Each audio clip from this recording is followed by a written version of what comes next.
Ma maman m'a demandé de sortir jouer dehors. En allant au fond du jardin, j'ai découvert cette chose étrange qu'on appelle cocon. C'est le papillon qui naît du cocon qui n'est pas tout à fait rond. De cette forme allongée sort un être tout assemblé. Son buste supporte de chaque côté 2 morceaux d'aile. L'aile basse relie 2 points du tronc par une ligne courbe régulière. Ça, c'est un demi-cercle. L'aile haute est constituée de 3 segments, dont 2 sont égaux. Mamie l'appelle un triangle isocèle.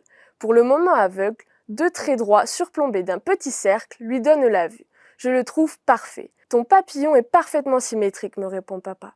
Oh non, maman, il s'envole! Attention, papillon!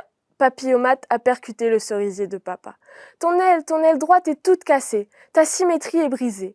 Ne t'inquiète pas, avec un petit coup d'équerre, un segment bien droit et un tracé reliant ces 2 points, tu seras comme neuf. Ça y est, tu es de nouveau symétrique.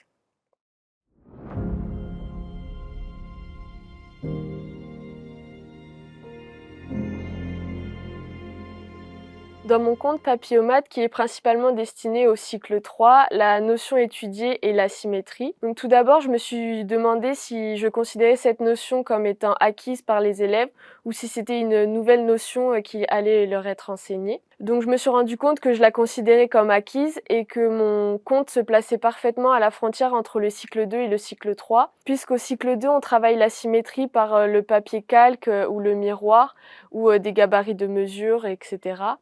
Alors qu'au cycle 3, on va commencer à utiliser un peu l'équerre et le compas en travaillant surtout sur la perpendicularité et le parallélisme, mais qui pourra être poussé jusqu'à travailler sur les reproductions de figures symétriques.